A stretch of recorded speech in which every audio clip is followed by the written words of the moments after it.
Good morning to you once again. This is still the AM show, and we're getting into the newspapers. So we're having a few hitches here and there, but I'm sure we'll weather all of them and bring you a wonderful show. News review is Joseph Akebele. Good morning, Israel. Who the mother calls baby lawyer now. Who you call baby lawyer? You? How are you, though? I'm doing well. Okay, all right, great. Let's get into the newspapers. There's some exciting news on the front page of the Daily Graphic.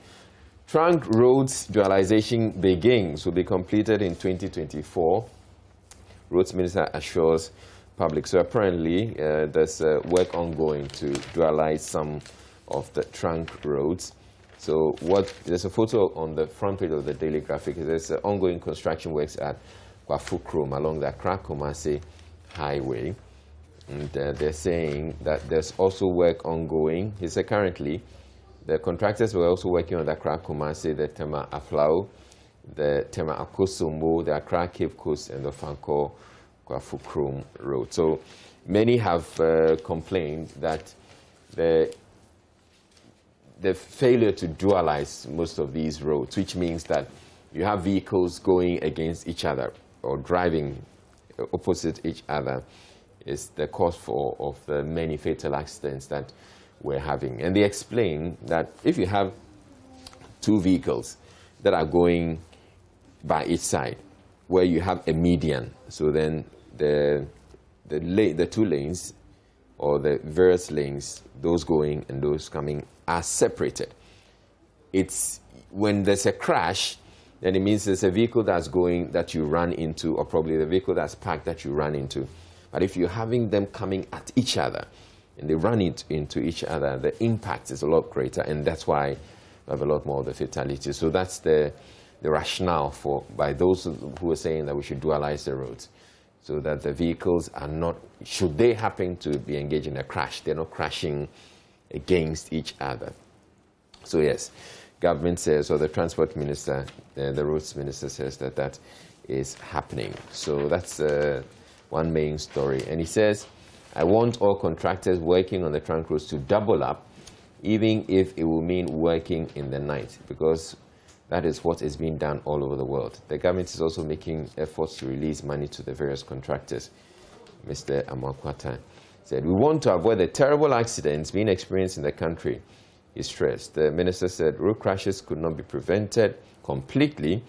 However, dualizing all trunk roads prevent head-on collisions, which are a major contributory factor to road fatalities in the country. Right. So we're making some headway there. But beyond all of that, I also would say that if we're not enforcing the road regulations, then we're still going to come to the same point. If the vehicles, someone is driving and they're tired, driver fatigue, it's going to still end up in road crashes and people will still die anyway. If we're not dealing with the motorcycles that are indisciplined, we'll still have all these issues.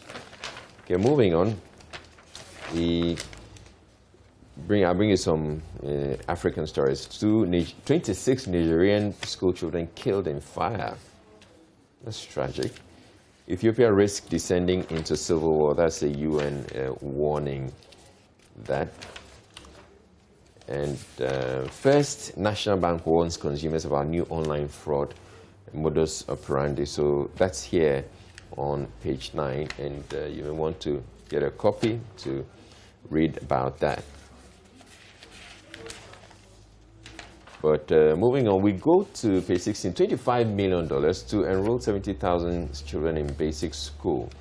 The story goes, providing education for marginalized children should not be seen as a charitable exercise, but rather tapping into the talent pool of all, which is very, very true.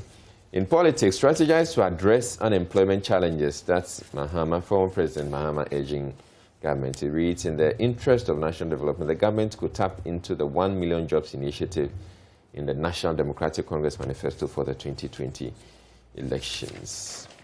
Okay. Samira Baumia urges action to combat climate change. So the wife of the Vice President, Mrs. Samira Baumia, has visited the Ghana Pavilion at the ongoing climate change conference in Glasgow, Scotland. And for those of you who may be thinking that climate change doesn't really affect us, if you were watching the show yesterday, it became abundantly clear that what is happening in Qatar has to do with climate change and the fact that we're having sea levels rising because of global warming. So the polar caps are melting, and as a result, we're getting the sea levels rising. And once the sea levels rise, the places in our part of the world that are below sea level, they are going to be submerged because you're going to have the sea just fill up all those areas. Water, they say, will always find its level. And so the water will simply find its level if it rises. Okay, so let's be mindful about that. Now, don't violate human rights can depart to national security. We need a strong national security posture to ensure peace, security, and stability in the country. All right, so the Minister of National Security, Mr. Albert Kandapa, has said the need for a strong national security system should not be an excuse for the violation of the rights and freedoms of the people. Indeed, the national security has been accused many times of abusing people's rights, the rights of the citizens. So yeah, something that they need to check. In gender, 3 gender ministry boards inaugurated, and the 18-member Human Trafficking Board is to combat human trafficking and its related issues. Then in regional, MPA climaxes Consumer Week celebration in Ho. Enforcement needed to build sustainable cities. The Ghana Institute of Planners has identified the weak enforcement of legislation on the built environment as the greatest threat to building sustainable cities in Ghana and Africa. WHO advocates safety of health workers. And there's a special pullout on the manufacturing sector in Ghana. It says the manufacturing sector catalyst for economic transformation. So yeah, you can have that. It's in the daily graphic. It features some companies such as Fabri Metal, says a leading manufacturer of steel in Ghana. Politan Ghana, decades of unparalleled leadership in manufacturing. And then accurate measurement essential for industrial growth is all here. Professor Dodo, the Director General of the Ghana Standards Authority, is saying that. And then on page 25, cybercrime experts gather in Accra. And yeah, I was there. I was there at the. It's. Yeah, one of the cybercrime experts.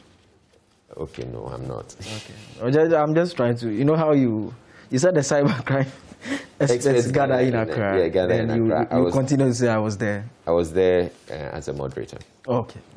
So, yeah, and it's ongoing today as well. So I'm just looking at the photographs. So one of my issues I've been having with photographs that are taking group photographs is that sometimes they take the photographs and some people are looking elsewhere. So I've been talking about it. So yesterday when they were taking the photograph, I took special interest and I told them that hold it, look into one camera. Okay. And I think it's not so bad. Yeah, I think it came out good. You're trying to locate yourself, eh? No, I didn't take the photo. I just coordinated the photo taking. So, yeah, it's happening at Coconut Grove Regency. Okay, we go to page 26. Investigations. Court begins process to Ganesha Eurojet accounts. And the $8 million judgment debt represents outstanding balance owed by Eurojet, the Invest SA to Top International Engineering Limited for projects executed by the latter for the former, as well as interest on the amount. And then release phones of Shatawale others, court directs prosecution. I was actually wondering why the police would still be holding on to the phones after, such a... It's the nature of the crime. I mean, it makes sense why they would have taken it initially, and I'm sure in arguing for it to be released. I can understand when they take it initially. Initially, yeah. But holding on to it that long. Yes, and I don't know the facts of this particular matter. So I don't even know whether they even got a warrant, because they need a warrant to even go through the phone, among other things. And especially this particular crime is of the nature that took place virtually on the phone. And so, I mean, obviously, once the court has asked that they release it, it's presupposed that they would have taking whatever they need already in terms of exhibits by way of the updates that were done from those particular phones. And so it really does not serve any useful purpose for them to continue to hold on to the phone. All right. We have the story on the transport operators threatening a strike Thursday. It's here on page 29. It was on the AM News. The transport operators are threatening a strike. But this story on the strike threat by the transport operators, there are those who are saying, why would the transport operators threaten a strike and demand that they should scrap the taxes? They're saying, many are saying, if you feel that the fuel prices are going up, just increase your fares. I mean, the problem is that there's this kind of arrangement that they have with government where they try to dialogue in terms of fixing the transport fares. Yeah. And that is where the problem is. So it's a negotiation table that they've committed to subjecting themselves to. And so mostly, and this year, they've just increased fares by about 13%, while the fuel prices have gone up more than 30%. And so what they want to do is that they don't think going to the table to seek to increase the transport fares will get them what they actually want to do in terms of the cost of getting the fuel. And so that is why they are resorting to this. And per the calculation they did yesterday, if those taxes, about 5 of them are scrapped, about 2 cities and some pesos go off the fuel completely. That comes down, we will be in a 4 city region. And so that is why I understand. And obviously they can't increase the fares by 2 city plus. It will not be possible anywhere. I mean, there are places where fares are actually less than 2 cities. Yeah, but you see, the issue then is, anyway, if you're looking at the fares, I mean, they can't increase it by. The fuel is just a component. A component, yeah. So they can increase by 2. By that, yeah. But then, if you're looking at this conversation, if you increase your fares, the people will just have to comply. But if you're saying that they should scrap the taxes, they don't just comply. You've not had a trotro experience recently. you can find it's a heated. People sit in their car and they say no, it's 2 cities. They sometimes fight. It's a very difficult thing to enforce. Initially, I can understand that when they increase the fares. In fact, the people mostly want to hear it on the radio that government has approved that it's been increased. Before even that one, they will listen to the percentage and they want to calculate it. So compare that one to someone who has a private car who is picking someone and telling the person that, look, this is how much I want to increase the fare. Even how about the online drivers who are also part of this? The Ubers, they're also part of this. And the rest. I mean, the distance will still be 5 cities anyways. So unless they get the buy-in officially and something happens to the fuel. Is it realistic to expect that the taxes are going to be scrapped? I mean, within 2 days, no, it's not realistic. But I think no, even within 2 days. Look, government depends heavily on these fuel taxes, and I can't imagine. But they depend. It's because of the failure to broaden the tax net, like we've been talking about all the time. That is why they tend to impose a lot of taxes on the very easy ones. Fuel is very easy. Everyone will buy fuel. So it only makes sense. That's a very lazy approach, actually. Very lazy, actually. I mean, it's the easiest. You put a lot of taxes on it. Because the argument the drivers were making yesterday, it made a lot of sense. I mean, like sanitation levy, for instance. The refuse at my home, when they come and pick it, I pay for it. So why am I supposed to pay a levy for that? You don't need to pay a levy. This energy debts, the debts we are told they've been cleared all over the place. We are still taking the money anyways. Yeah. So we don't need all those things. And so that is how their impact on government will be huge. But the citizens are really, really suffering. I mean, your disposable income has reduced tremendously just because the fuel prices keep going up. And that is why they believe that it's high time that they do something about it, because salaries are not going to go up. The fuel price goes up, your salary will be around the same place. If you are lucky, government will increase it crazy. If you are in the private sector to your employer, if you are lucky, they will increase it more. It will never catch up with it. But I mean, government needs to step in, because it affects productivity generally, because people don't have a lot of money to even spend in the system, because they are spending a lot on one sector, just buying fuel, and government getting the money. I mean. All right. In business, NIC assesses recapitalization plans of insurance firms, and Vodafone wins 2 major laurels at CIMG Awards. Let's quickly look at the rest of the stories that we have. GIPC engages stakeholders on SDGs. African Art Gallery opens in Dubai, and stars off to Joburg for Ethiopia clash. And on the back page, Volta communities recovering from tidal waves and 2 rail projects on course. So yes, Volta communities that were ravaged by the tidal waves, they are actually, well, the waters have receded. So the situation is a lot better than it was a couple of days ago. All right, that will be it for the Daily Graphic. I'll do the Daily Guide now. The front page has this story about EC, our target in 2024. That is according to John Dramani Mahama. And MPs in dogfight over tidal waves is also on the front page. Ghana signs MOU with Italian groups is another story that is being reported here. And the other stories on the back page has the story about Newcastle getting a new manager. Paul Pogba is out till next year. Stars storm South Africa, unfortunately, is injured. And we are told that he sustained a thigh injury on international duty with France. And so he'll be out between 6 and 8 weeks. That's going to worsen the situation of Man U. Yeah. It helps those who believe in the agenda that the coach should be sacked.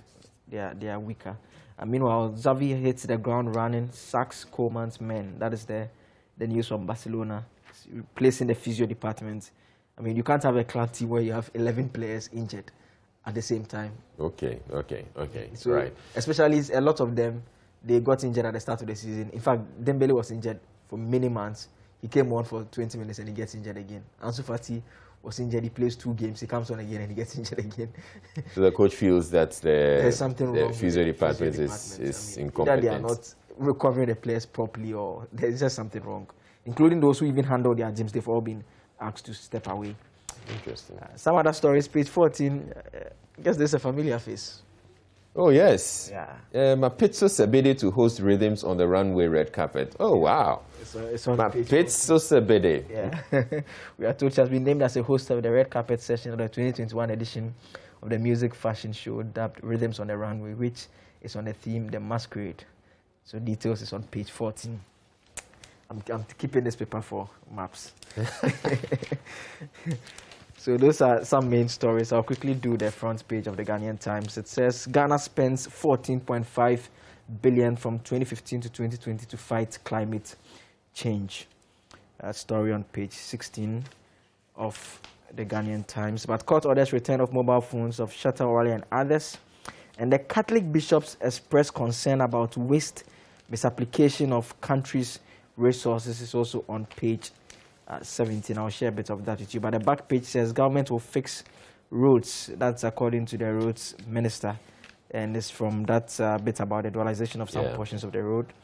Agriculture to showcase projects and achievements is another story on the back page. But page 16 says that Ghana spent 14.5 billion on various climate change interventions across the country from 2015 to 2020.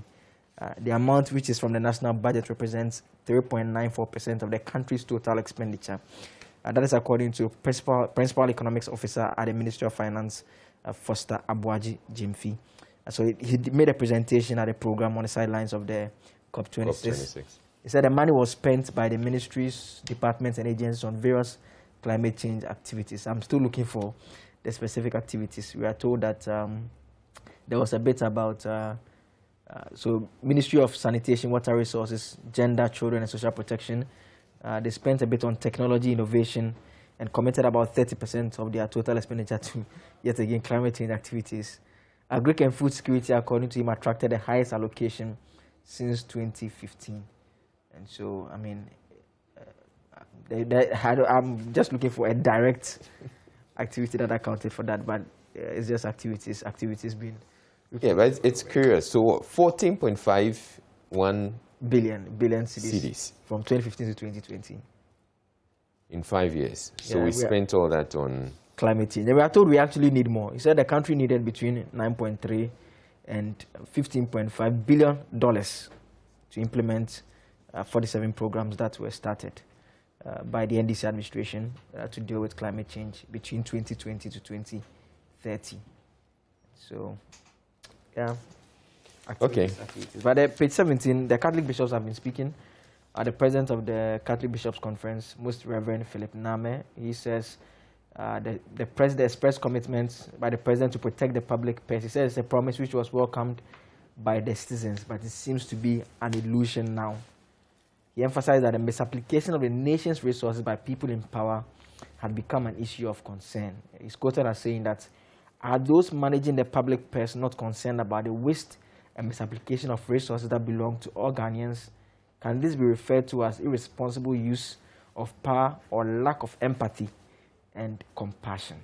And perceived corruption and corruptible practice by politicians and other exposed persons are taking a toll on the national economy. And I didn't know that the MPP actually addressed a news conference and commented on this particular issue. Yeah, apparently, because the former President John Mahama was saying that they've reacted to it, and the way they reacted to it is inappropriate. So this arrogance of power and madness. Yeah, but if the Catholic Bishops' Conference, and they're a reputable body, so if they speak, you'd expect the government would take it in good faith and probably engage them. Yeah. Because it is these bodies, Christian Council and all of them, they were at the forefront in Ghana's democratization process. They were involved in the country transitioning from a military regime to... So they have played a critical role, and you believe that they're supposed to be allies of a democratic party. So clearly... And they are not people you could just, simply say that, look, they have some political interest they are pushing. So once they make such comments, if personally, I was in a position to do something, it's better to engage them behind the scenes and try and explain to them what efforts government, if that government is making any efforts to deal with the problems they've talked about, rather than to respond to them publicly. This is not a group you can silence like that. So, okay. So let's go to the Finder, and the story here that I'm interested in is the crash death rise to 2,380 in 10 months, 254 killed in October alone. And it's just a story about the worrying carnage on the country's roads. The provisional data compiled by the Motor Traffic and Transport Department of the Ghana Police Service has revealed that the number of commuters killed in road traffic crashes for the first 10 months of the year rose by 14.48% compared to same period last year. 254 killed in October, that's in the month of October alone. 254 commuters were killed, while 817 were injured through road accidents. It's crazy. These things need to be addressed because the needless deaths on the country's roads is a major, major problem. Let's go to... Okay, also on the front page of the Finder, Dr. Amin Adam calls for global compact on energy transitions. And the mobile subscriptions data, 23.2 million.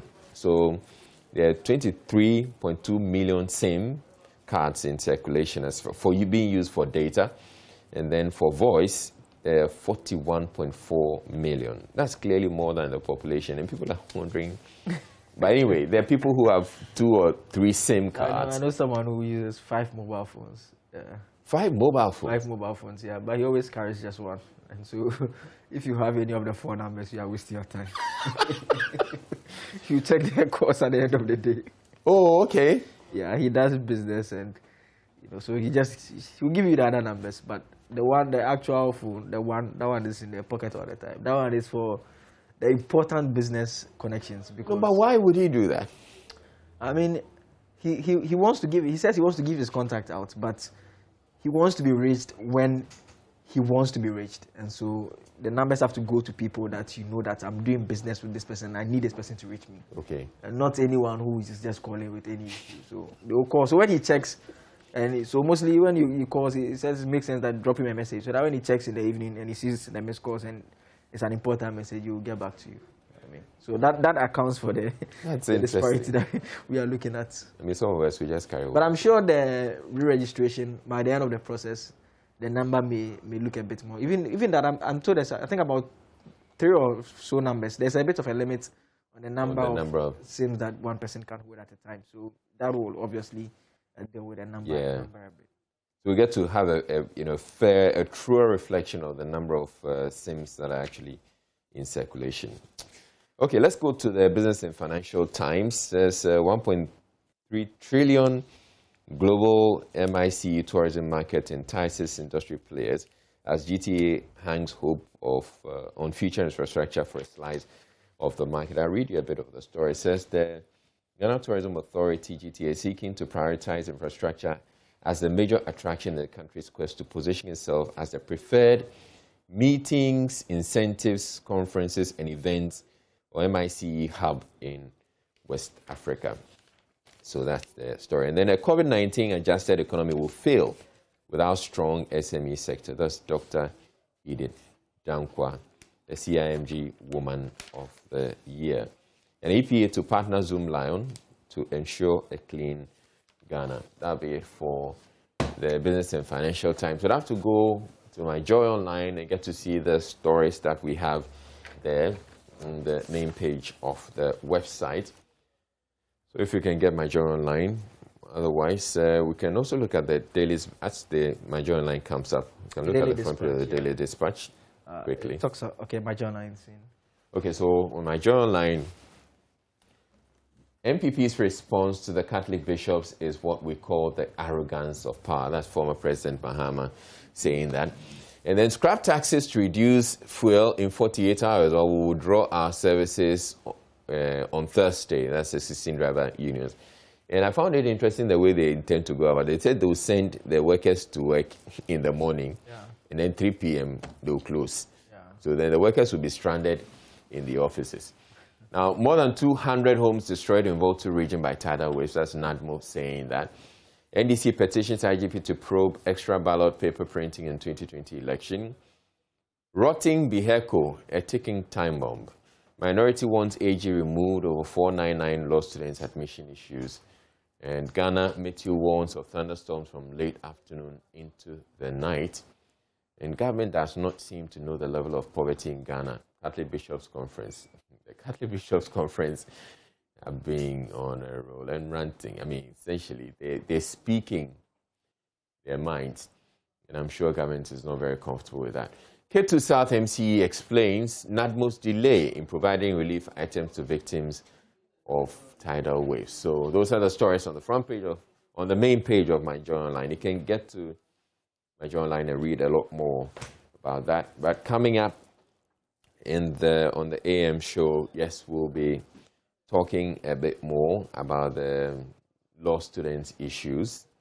And the minority apparently has filed some motion in Parliament and seeking the removal of the Attorney General because they said because of the failure to comply with the parliamentary directive that the 499 students should be admitted. We'll be looking at that. We'll also be looking at the fuel price issues and the threat by the transport operators. So do stay tuned in. But thank you very much, Joseph Ekaple, for joining us for the news review. Thanks for having me. I wish you a wonderful day. So we're taking a break to bring you sports. Do stay tuned in. This is the AM Show.